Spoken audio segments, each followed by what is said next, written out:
Welcome dear students to the channel curious mind physics. और हमने continue कर दिया था सेकंड टर्म का फिजिक्स का सिलेबस। तो सबसे पहला चैप्टर है हमारा electricity, that is chapter number 12।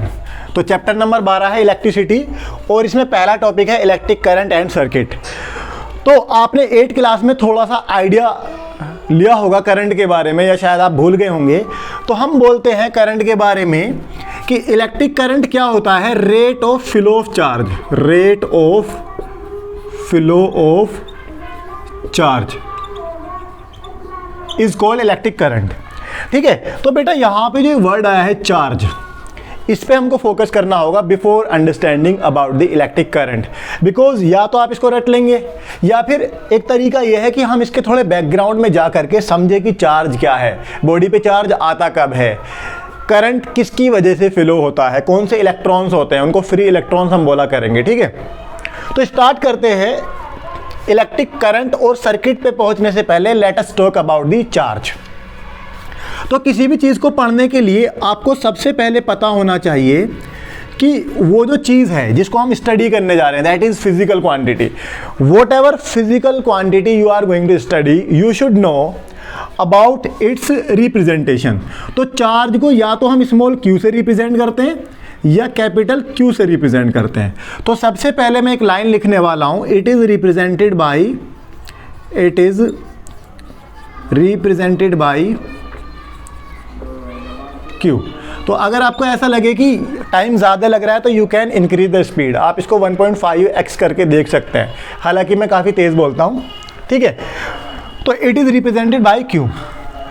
अब थोड़ा हमको केमिस्ट्री में जाना होगा। आपने सुना होगा न्यूट्रल बॉडी के बारे में, neutral body, charge body, uncharged body. तो देखिए बच्चों, बॉडी पे चार्ज आता कब है, आपने सुना होगा चार्ज बॉडी। तो बेटा आपने सुना होगा कितनों के बारे में कि आवेश में आके थप्पड़ मार दिया। तो एक्चुअल में चार्ज को हिंदी में आवेश ही बोलते हैं हम। आवेश मतलब कोई इंसान आवेश में अगर आया है तो उसके अंदर कुछ चीज़ ऐसी हुई है जो नॉर्मली उसके अंदर नहीं थी। तो जैसे हम आवेश में आ जाते हैं तो मैं कह सकता हूँ चार्ज होकर के, मोटिवेट होकर के, गुस्से में आकर के, तो गुस्से में जो इंसान होता है वो नॉर्मल नहीं होता।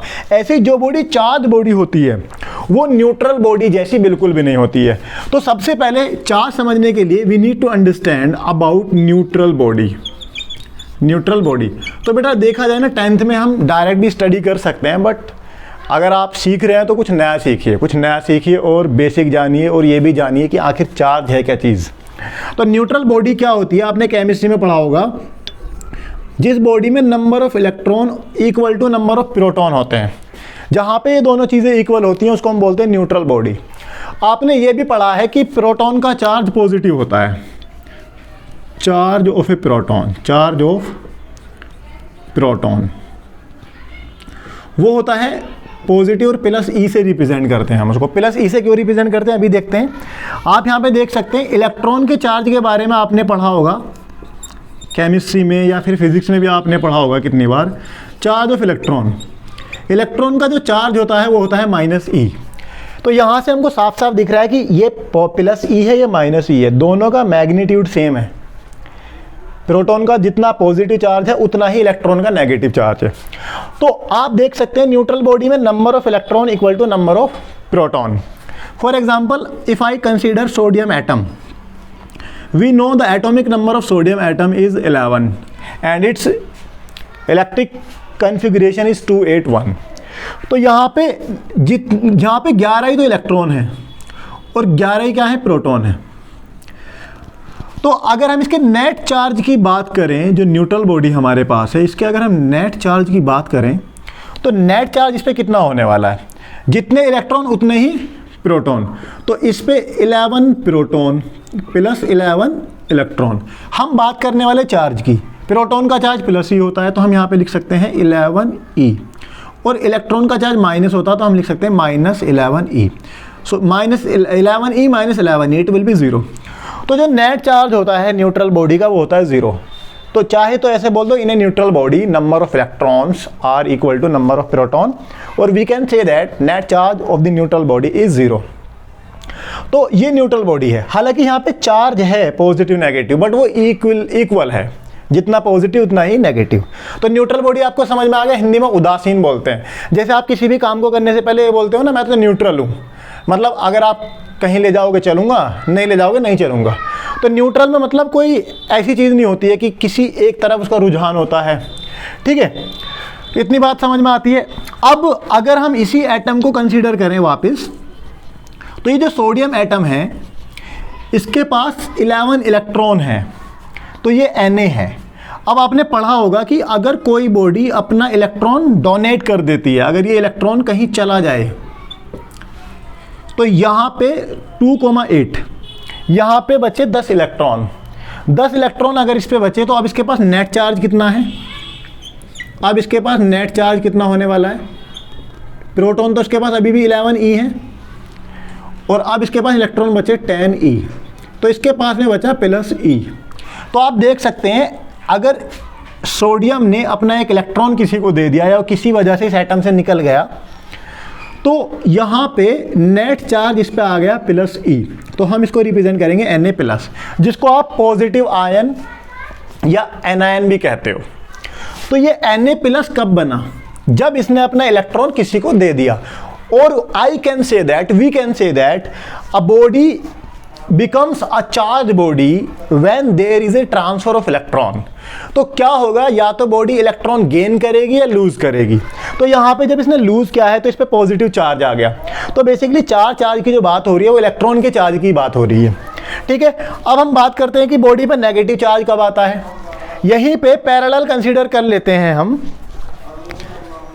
क्लोरीन। अगर मैं क्लोरीन की बात करूं तो यहाँ पे हम ऊपर मैं दिखा रहा हूं आपको ताकि आप कंपेयर कर पाएं। The atomic number of chlorine is 28717। तो अगर इसको ऑक्टेट अपना पूरा करना है अगर, तो इसको एक इलेक्ट्रॉन चाहिए। हमने मान लिया कि इसने ये इलेक्ट्रॉन सोडियम से ले लिया 281, तो सोडियम ने अपना इलेक्ट्रॉन क्लोरीन को दे दिया। तो अब इसके पास कितने हो गए? 8। पहले कितने थे? 287। तो जब तक 287 थे तब तक इसका नेट चार्ज कितना था? इसका नेट चार्ज था 0। अगर इसने सोडियम से एक इलेक्ट्रॉन ले लिया तो अब इसकी नेगेटिविटी बढ़ गई। अगर इसने अपना सोडियम से एक इलेक्ट्रॉन ले लिया तो अब इस पे कितने हो गए? 288।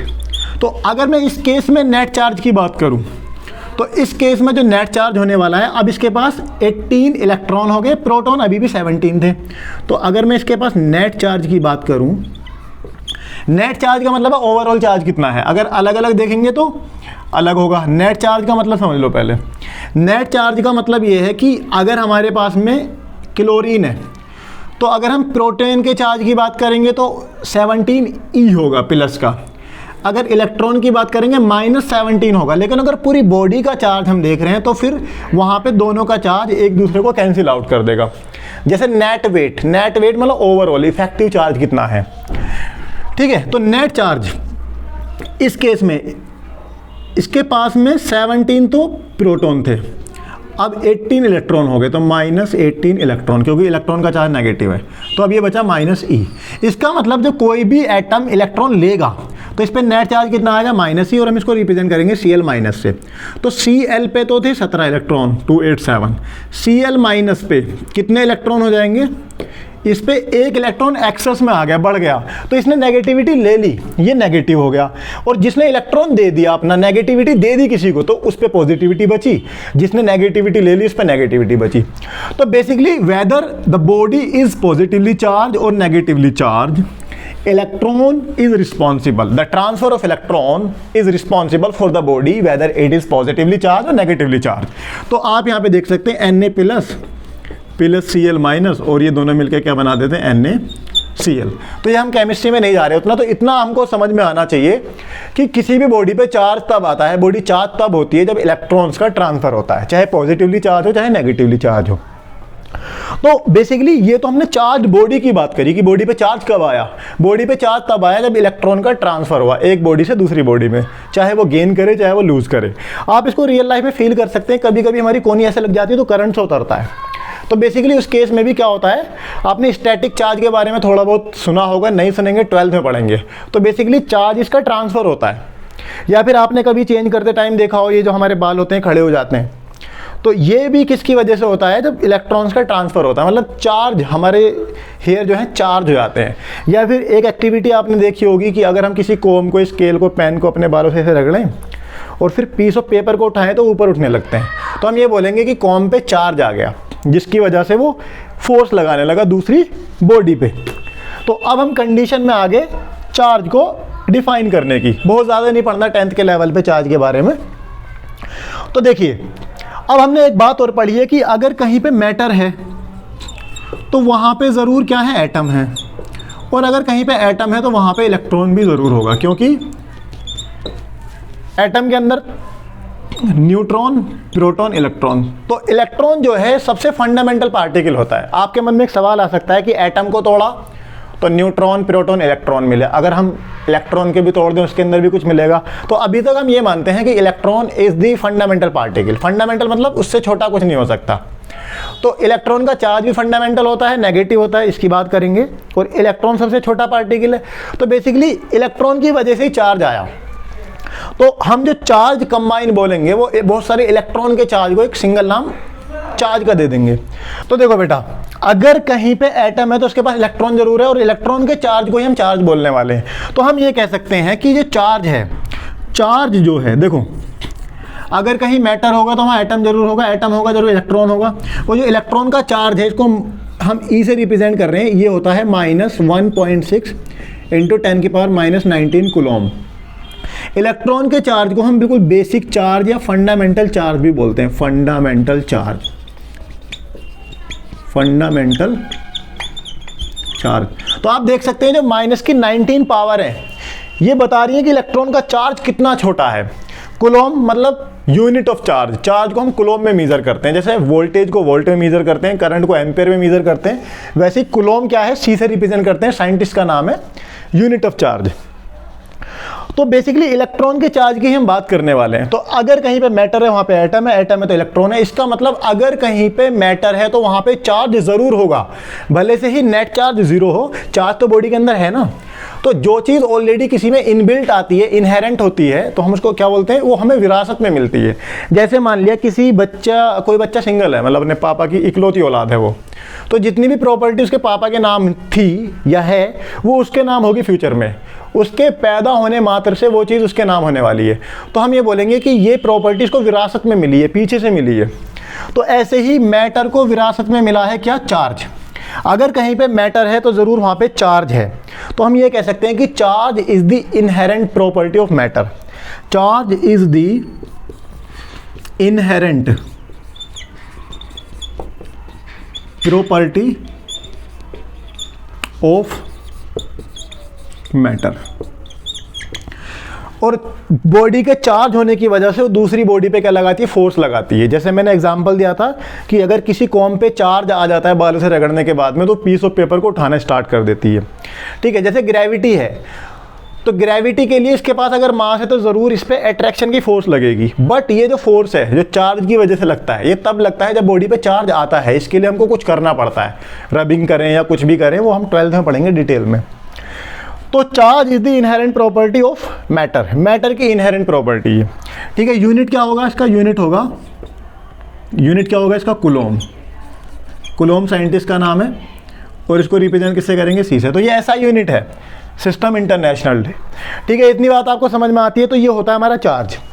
अब ये जो चार्ज है, ये जो कूलॉम है, चार्ज का यूनिट, ये बहुत बड़ा यूनिट है। क्यों बड़ा यूनिट क्यों है, क्योंकि आप देख सकते हैं इलेक्ट्रॉन का जो चार्ज है -19 पावर है, -19 मतलब 0.0000, फिर जा करके कुछ आएगा। तो इसके लिए आपकी बुक में एक एग्जाम्पलर है कि अगर किसी बॉडी पे 1 कूलॉम का चार्ज हमको लाना है तो कितने इलेक्ट्रॉन का ट्रांसफ़र होगा। क्वेश्चन क्या है आपकी बुक में, आपकी बुक में क्वेश्चन है how many electrons constitute 1 Coulomb of charge. तो हमने पढ़ा था, हमारे पास में चार्ज की वैल्यू कितनी है, 1 कूलॉम। तो किसी भी बॉडी पे चार्ज तब आता है जब इलेक्ट्रॉन का ट्रांसफ़र होता है। तो उस एग्जाम्पल में यही पूछा गया है कि कितने इलेक्ट्रॉन का ट्रांसफ़र होगा। तो उसको समझने के लिए पहले एक बात समझें आप, अगर हमारे पास में 1 इलेक्ट्रॉन है तो उसका चार्ज E। अगर मैं मैग्नीट्यूड की बात करूं, कभी आप सोचे माइनस क्यों नहीं लगाया, मैग्नीट्यूड मतलब ओनली नंबर से मतलब है।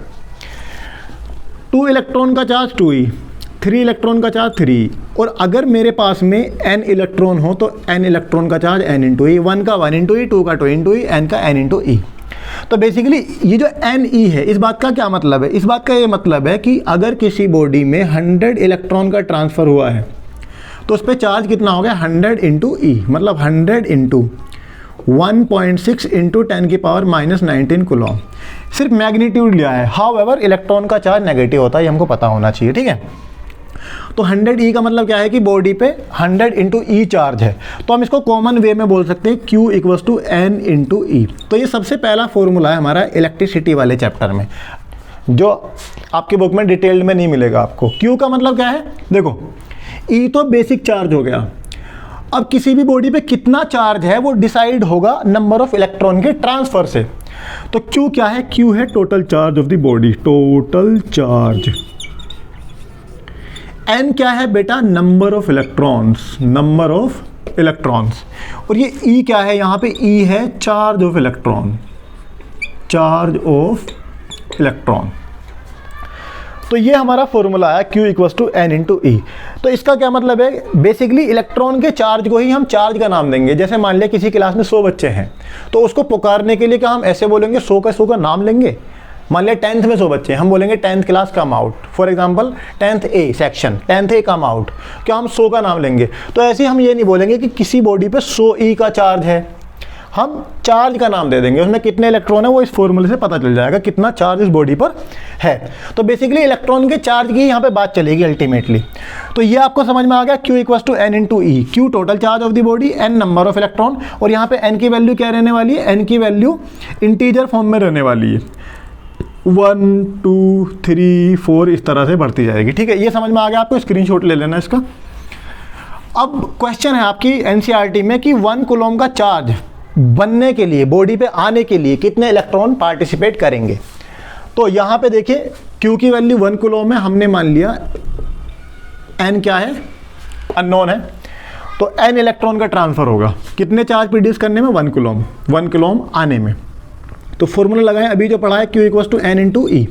Q की वैल्यू 1 कूलॉम पुट करेंगे, N की वैल्यू फाइंड आउट करनी। E क्या है? फंडामेंटल चार्ज, माइनस 1.6 इंटू 10 की power minus 19 coulomb. But we would take the magnitude only. तो माइनस साइन हम नहीं ले रहे क्योंकि हम यहाँ पे नंबर पता करने वाले हैं, तो हमें इलेक्ट्रॉन के नंबर से मतलब है, नेगेटिव हम नहीं बताने वाले यहाँ पे। तो E की वैल्यू रखेंगे तो 1.6 इंटू 10 की पावर माइनस 19 कूलॉम। अब यहाँ पे N की वैल्यू कितनी आ जाएगी? इसको इधर ले आए आप, तो 1 कूलॉम अपॉन 1.6 इंटू 10 की power minus 19 coulomb equals to N। Coulomb से कूलॉम कैंसिल हो जाएगा, 0.1 यहाँ पे पॉइंट हटाएंगे, ऊपर 0 चली जाएगी, तो इट विल बिकम 10। ज़रूरी नहीं है आप यहाँ पे कूलॉम लिख के काट के दिखाएं, 10/16। तो इसको हम ऊपर अगर ले जाएंगे तो N की वैल्यू कितनी हो जाएगी? पावर्स को ऊपर ले जाएंगे आप, 10 इंटू 10 की पावर 19/16, ठीक है।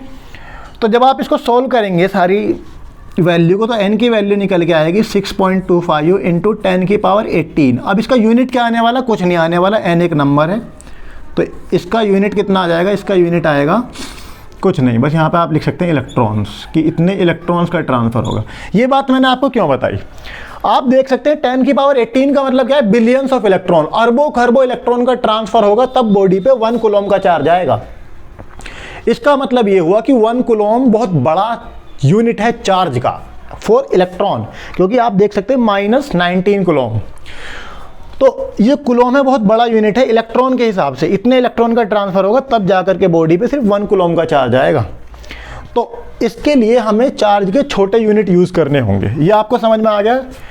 1 कूलॉम का चार्ज बॉडी पे आना था, N अननोन था, फॉर्मूला लगाया Q equals to N into E. आप मैथमेटिक्स में मजबूत होने चाहिए अगर आपको फिजिक्स में टिकना है, ठीक है। तो ये तो था बिगर यूनिट ऑफ चार्ज एक तरह से देखा जाए तो। अब स्मॉलर यूनिट ऑफ चार्ज क्या हो जाएंगे? Smaller unit of charge 1 milli coulomb equals to 10 की पावर माइनस 3 कूलॉम। इस बात का क्या मतलब है? इस बात का ये मतलब है, इसको नीचे ले आओ पावर को, तो 10 की पावर 3। 1 कूलॉम का 1000वां हिस्सा 1/1000, 1 कूलॉम का 1000वां हिस्सा मिली कूलॉम कहलाएगा। तो अगर न्यूमेरिकल में मिली कुलोम है तो पहले इसको 10⁻³ से मल्टीप्लाई करके कुलोम में कन्वर्ट करेंगे। मिली कुलोम क्लियर हो गया आपको। दूसरा छोटा यूनिट है माइक्रो कुलोम। 1 माइक्रो कुलोम, ये रिप्रेजेंटेशन होता है, म्यू बोलते हैं इसको। ये होता है 10⁻⁶ कुलोम। ये और भी छोटा यूनिट है। इसका क्या मतलब है कि 1 कुलोम का ये कौन सा हिस्सा है, 1 के आगे कितनी जीरो लगने वाली है, 6। 1, 10, 100, 1000, 10,000, लाख, 10 लाख। 1 कुलोम का 10 लाख का हिस्सा 1 माइक्रो कुलोम कहलाएगा। So if in any numerical micro coulomb is given, you will convert it into ऐसा यूनिट। 10⁻⁶ से मल्टीप्लाई करके पहले कुलोम में कन्वर्ट करेंगे। इतनी बात आपको समझ आती है। तो ये था हमारा चार्ज। आई होप आपको समझ आ गया होगा। अब हम बात कर रहे थे करंट की, तो अब हमको करंट समझ में आएगा। Now we are in a condition to understand about the current. तो आपकी एनसीईआरटी की बुक में एक बात लिखी हुई है साफ साफ कि जैसे चलता हुआ पानी वाटर करंट बनाता है, तो बेसिकली सिर्फ चलने से काम चलेगा नहीं। क्या कहना चाहता हूं मैं, सबसे पहले तो हमको ये पता होना चाहिए कि ये जो हमारे पास वायर होता है, इसके अंदर ऐसा क्या होता है कि हमको करंट मिलना स्टार्ट हो जाता है। तो बेसिकली ये जो आपका पास कंडक्टर्स होते हैं, मेनली मेटल कंडक्टर कौन होते हैं, जिनसे करंट फ्लो हो जाती है। 8th क्लास में पढ़ा होगा आपने आसानी से। इंसुलेटर जिनसे करंट फ्लो नहीं होती है। तो बेसिकली ये जो कंडक्टर है, इसके पास में बहुत सारे फ्री इलेक्ट्रॉन होते हैं जो कि जिगजैग मोशन कर रहे होते हैं, रैंडम मोशन कर रहे होते हैं इधर उधर। ठीक है, फ्री इलेक्ट्रॉन कहाँ से आया, मान लिया हमारे पास में कोई एटम है और इसके पास आउटर मोस्ट सेल में एक इलेक्ट्रॉन है। तो इसको आपने कोई भी एनर्जी दी, इसके ऊपर लाइट फॉल कराई या आपने किसी भी तरीके से इसको हीट अप कर दिया, तो ये इलेक्ट्रॉन इस एटम से बाहर निकल जाएगा। तो ये जो इलेक्ट्रॉन एटम से बाहर निकला है, हमको पता है जब भी एटम से इलेक्ट्रॉन बाहर निकलेगा तो इस पर पॉजिटिव चार्ज आ जाएगा एटम पे। तो ये जो इलेक्ट्रॉन ने एटम को छोड़ दिया है, ये कहलाएगा फ्री इलेक्ट्रॉन। एटम को छोड़ा है, ठीक है, एटम को छोड़ा है, मटेरियल को नहीं छोड़ा है। मतलब इसके अंदर हजारों लाखों करोड़ एटम होंगे, बट ये इलेक्ट्रॉन एटम से तो बाहर है, लेकिन इस मटेरियल के क्रिस्टल के अंदर ही है। तो वो स्विम करते रहते हैं, रैंडम मोशन करते रहते हैं। रैंडम मोशन करंट नहीं है। हमने स्टार्टिंग में क्या पढ़ा था, rate of flow of charge. तो बेसिकली फ्लो ऐसा नहीं कि रैंडम होगा। अगर रैंडम फ्लो से हमारा काम चलता तो ये जो वायर है, इसके अंदर लाखों करोड़ों अरबों फ्री इलेक्ट्रॉन है। अगर ये मेटालिक बॉडी है, अगर ये कंडक्टर है, अच्छा कंडक्टर है, तो ये जो रैंडम मोशन है, अगर ये करंट होती तो आप सिंपल वायर को किसी बल्ब से कनेक्ट कर देते और आपको करंट मिलना स्टार्ट हो जाता। क्या कहना चाह रहा हूं मैं, आप वायर को बैटरी वगैरह से ना जोड़ते। क्या करते, हम एक वायर लेते और इस वायर को सिंपल एक बल्ब से कनेक्ट कर देते। आती वीडियो रोकना फटाफट, जल्दी जल्दी जल्दी। तो अगर रैंडम मोशन से हमारा काम चलता तो आप क्या करते, ये जो रैंडम मोशन है, अगर आप सिर्फ रैंडम मोशन को करंट कहा करते तो इस वायर को एक बल्ब से कनेक्ट कर देते और वो जलना स्टार्ट हो जाता। मतलब बिना एनर्जी दिए एनर्जी मिल जाती। और आपने 9th क्लास में पढ़ा है law of conservation of energy. Energy को ना बना सकते हैं ना ख़त्म कर सकते हैं, एक फॉर्म से दूसरी फॉर्म में कन्वर्ट कर सकते हैं। तो मुफ्त में कुछ नहीं मिलता। तो ऐसे ही हमें इस वायर को भी बैटरी से कनेक्ट करना होता है, तब जाकर के आपका बल्ब जलता है, फैन चलता है। इसका मतलब ये जो रैंडम मोशन है इलेक्ट्रॉन की, रैंडम मोशन क्यों हो रही है, ये जो रैंडम मोशन हो रही है वो हो रही है थर्मल एनर्जी की वजह से। थर्मल एनर्जी, क्योंकि रूम टेम्परेचर हमारा अगर हम 25 डिग्री सेल्सियस भी माने तो इससे ठीक ठाक thermal energy, heat energy electrons के पास है। इलेक्ट्रॉन इतने हल्के हैं कि they are moving in a random manner. इसको करंट नहीं बोलेंगे हम। करंट किसको बोलेंगे, आपने पढ़ा होगा कि जब हम किसी वायर को किसी बैटरी से कनेक्ट करते हैं तब हमको करंट मिलनी स्टार्ट होती है। तो आपने इस वायर को जैसे ही बैटरी से कनेक्ट किया, तो थोड़ा थोड़ा मैं आपको समझाने की कोशिश कर रहा हूँ, ये एक सिस्टमेटिक वे में मोशन करना स्टार्ट कर देंगे। कैसे, ये जो रैंडम मोशन थी, अगर यहाँ पे पॉजिटिव टर्मिनल है, यहाँ पे नेगेटिव, तो ये जो इलेक्ट्रॉन्स हैं ये रैंडम मोशन जो कर रहे थे, ये सारे के सारे, अगर ये ऐसा था तो ये पॉजिटिव है ना, तो ये इधर ड्रिफ्ट हो जाएगा। सारे इलेक्ट्रॉन पॉजिटिव की तरफ ड्रिफ्ट होने स्टार्ट हो जाएंगे। मतलब एक तरह से अब ये सिस्टमेटिक मोशन होने लगा जब बैटरी से कनेक्ट किया गया। तो ये जो वायर है आपका, इससे कितना करंट फ्लो होगा बेसिकली, जैसे आपने वाटर के फ्लो को वाटर करंट बोला, एयर के फ्लो को एयर करंट बोला, वैसे ही चार्जेस के फ्लो को क्या बोलेंगे, इलेक्ट्रिक करंट। बट यहाँ से एक पर्टिकुलर एरिया से कितनी करंट फ्लो होने वाली है, एक तो इस बात पे डिपेंड करेगी कि वहाँ से चार्ज कितना निकला। दूसरा इस बात पे भी डिपेंड करेगी कि उसने टाइम कितना लिया। तो हम ये कह सकते हैं कि जो आपका इलेक्ट्रिक करंट है, अब हम इलेक्ट्रिक करंट में स्टडी करने वाले हैं, हम इस कंडीशन में आ गए कि इलेक्ट्रिक करंट को समझ सकें। तो ये जो आपका इलेक्ट्रिक करंट है, बेसिकली इलेक्ट्रिक करंट हिंदी में क्या बोलते हैं, मेरे को विद्युत धारा। मैं ये बात क्यों लिख रहा हूँ, क्योंकि धारा से आपको एक बात समझ में आएगी कि धारा का कनेक्शन है आगे बढ़ने से, बहने से, किसी चीज़ के मूवमेंट से एक पर्टिकुलर डायरेक्शन में। हालांकि डायरेक्शन का मसला 12th क्लास में हो जाएगा जब AC/DC आएगा, बट अभी आप समझने के लिए समझ सकते हैं। तो विद्युत धारा, तो किसी वायर से कितना फ्लो होगा। मान लीजिए पानी होता, अभी इनको भूल जाओ, ये जो इलेक्ट्रॉन थे यहाँ पे फ्री इलेक्ट्रॉन, ये पानी होते, तो किस पाइप से कितना पानी निकलेगा, एक तो इस बात पर डिपेंड करेगा कि पानी का अमाउंट कितना है, दूसरा टाइम कितना लग रहा है उसको। तो उसी बेसिस पे हम कह सकते हैं कि ये जो करंट है आपका, इसको रिप्रेजेंट करते हैं कैपिटल I और स्मॉल i से। दूसरी चीज़ डेफिनेशन क्या है, इस पर्टिकुलर वायर से चार्जेस जो हैं Q कितने टाइम में फ्लो हो रहे हैं। जब भी आपको बताए टाइम अपॉन में आता है तो रेट की बात करते हैं हम, मतलब किस रेट से। जैसे मान लें मैं चल रहा हूँ, तो मैं चल रहा हूँ तो वो मेरी लेंथ हो गई, मेरी डिस्टेंस हो गई, बट मैं कितने टाइम में कितना चल रहा हूँ वो मेरी स्पीड कहलाती है। तो जहाँ भी टाइम आ जाता है समझ लो आप किसी पर्टिकुलर मोशन के रेट की बात कर रहे हैं, किसी चीज़ के मूवमेंट के आगे बढ़ने को आप टाइम से रिलेट कर रहे हैं, तो हम वहाँ पे एक वर्ड यूज़ करते हैं रेट। जब भी टाइम अपॉन में आएगा तो आप बोलेंगे rate, rate of flow of charge.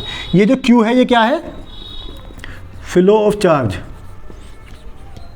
क्यों, क्योंकि इलेक्ट्रिक करंट वो नहीं थी जो रैंडम मोशन कर रही थी कि इलेक्ट्रॉन्स आगे ही नहीं बढ़ पा रहे थे। मान लिया कहीं पे एक पाइप में पानी है, नदी में पानी है, और वो सिर्फ नदी के अंदर रैंडम मोशन कर रहा है, क्या आप उससे फ़ायदा ले पाएंगे? चलो समझा देता हूँ, 2 मिनट में समझ लो पहले इस चीज़ को। मान लिया आपके पास में ये कोई रिवर है, और ये रिवर का वाटर ऐसे ऐसे ऐसे उल्टी सीधी मोशन कर रहा है, रैंडम मोशन कर रहा है, और आप इस पानी का फ़ायदा उठाना चाहते हो। आपने यहाँ पे लगा दिया कोई टरबाइन,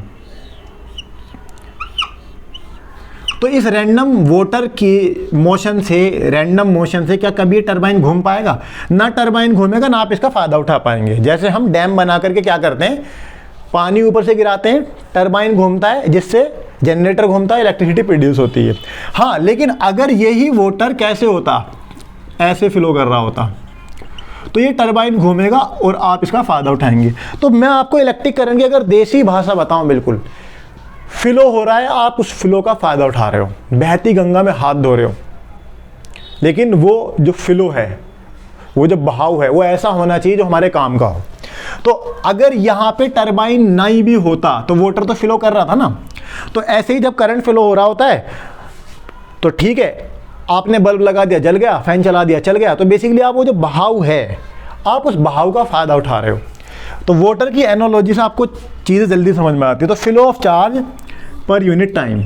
वीडियो काफ़ी लंबा हो गया, लेकिन अगर एक्चुअल में समझना है तो आपको ऐसे ही पढ़ना पड़ेगा, वरना 2 मिनट की वीडियो में आपको इलेक्ट्रिक करंट रटने में आ जाएगा, समझ में नहीं आएगा। तो flow of charge per unit time, तो 3-4 डेफिनेशन हो गई। Flow of charge per unit time, unit time इसका क्या मतलब है, अगर आपने टाइम की वैल्यू को 1 सेकेंड ले लिया तो फिर हमारा आई क्या हो जाएगा, Q/T। तो इलेक्ट्रिक करंट का फॉर्मूला Q/T निकल करके आया। तो अगर आपने टाइम की वैल्यू 1 सेकेंड ले ली तो आई कितना हो जाएगा, Q/1। तो इसको हम कैसे डिफाइन करेंगे, ये हमारा एक तरह का जुगाड़ू डेफिनेशन होती है। Flow of charge per unit time, flow of charge upon को पर बोलेंगे और टाइम को आपने क्या कर दिया, यूनिटी कर दिया, 1 कर दिया। तो flow of charge per unit time is called electric current. I hope आपको ये बात समझ में आई होगी। अच्छा, ये कैसी क्वांटिटी है, एक स्केलर क्वांटिटी है। इसके पास हालांकि डायरेक्शन भी होती है, मैग्नीट्यूड भी होता है, फिर भी करंट स्केलर क्यों है, 12th में आप पढ़ेंगे डिटेल में। अभी आप इतना समझ लें, मैंने स्टार्टिंग में बताया किसी भी चीज़ को समझने के लिए पहले पता हो उसका रिप्रेजेंटेशन क्या है। तो इलेक्ट्रिक करंट का रिप्रेजेंटेशन क्या है, आई से रिप्रेजेंट करते हैं, स्मॉल आई से करते हैं।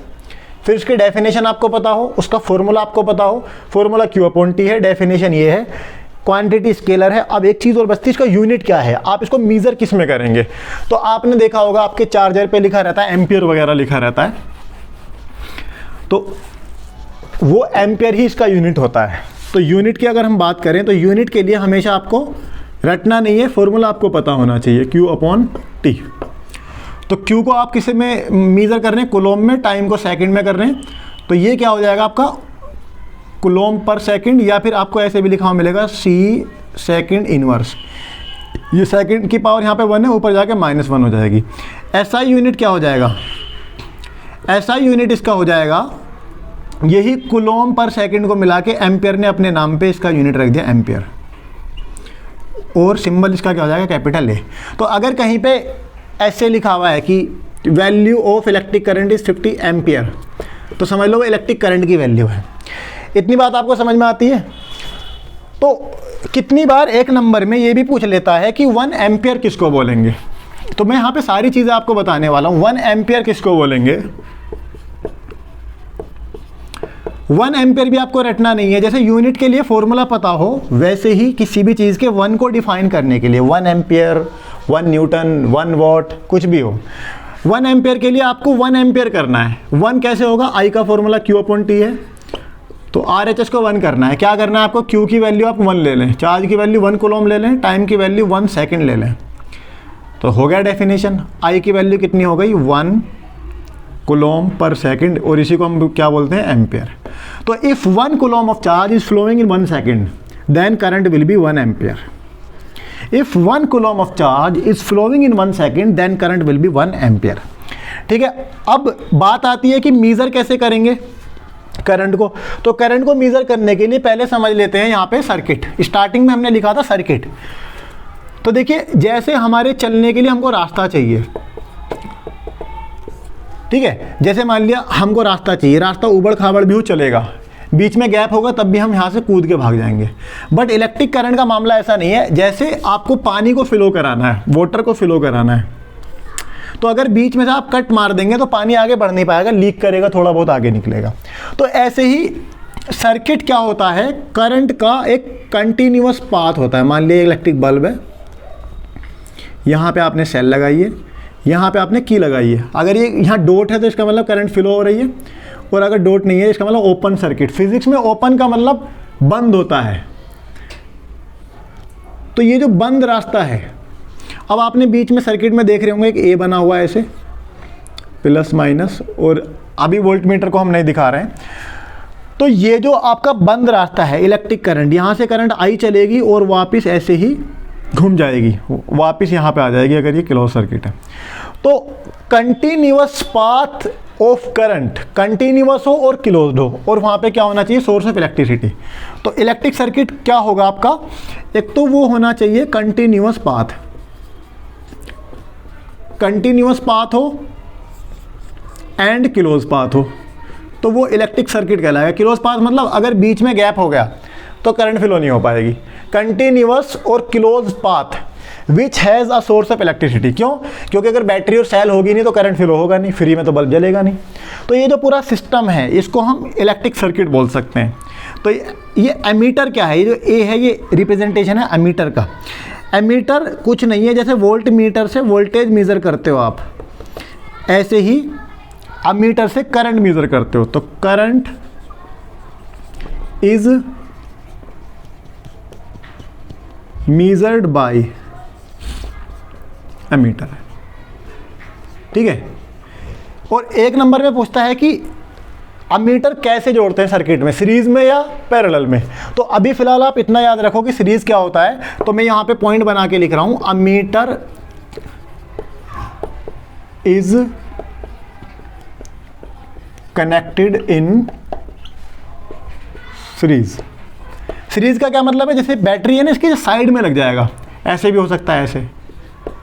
अभी हम आगे चल के पढ़ेंगे पैरेलल कैसे होता है। पैरेलल ऐसे होता है, मतलब वहाँ पे दो वायर अलग अलग निकलते हैं ऐसे, जैसे यहाँ वोल्ट मीटर आप देख सकते हैं अपनी बुक में ऐसे होगा। तो ये पैरेलल कहलाता है, जहाँ पे दो वायर अलग अलग निकलते हैं ऐसे। जो बीच में ही फिट कर देते हो आप वो सीरीज में होता है, ठीक है। तो ये क्वेश्चन आ जाता है कितनी बार कि एमीटर क्या है। तो ammeter is a device which measures the current. Ammeter का सिंबल क्या होता है, ऐसे, ये इसमें दो वायर निकल गए, एक पॉजिटिव एक नेगेटिव, ठीक है। तो ये था it's all about electric current, charge. तो आज हमने क्या क्या पढ़ा, चार्ज पढ़ा, इलेक्ट्रिक सर्किट पढ़ा, इलेक्ट्रिक करंट पढ़ा। अब हम ये जानने की कोशिश करेंगे अगली वीडियो में कि ये जो करंट फ्लो हो रहा है इसके पीछे रीज़न क्या है, कोज क्या है, क्योंकि करंट हवा में तो फ्लो होगा नहीं, फ्री में तो फ्लो होगा नहीं। तो आई होप आपको सब समझ में आया होगा। वीडियो थोड़ा लंबा हो गया, आप 2x की स्पीड में देख सकते हैं। मेन चीज़ ये है कि समझे, अगर आपको फिजिक्स में आगे बढ़ना है तो समझ के पढ़ें। Thank you so much for watching.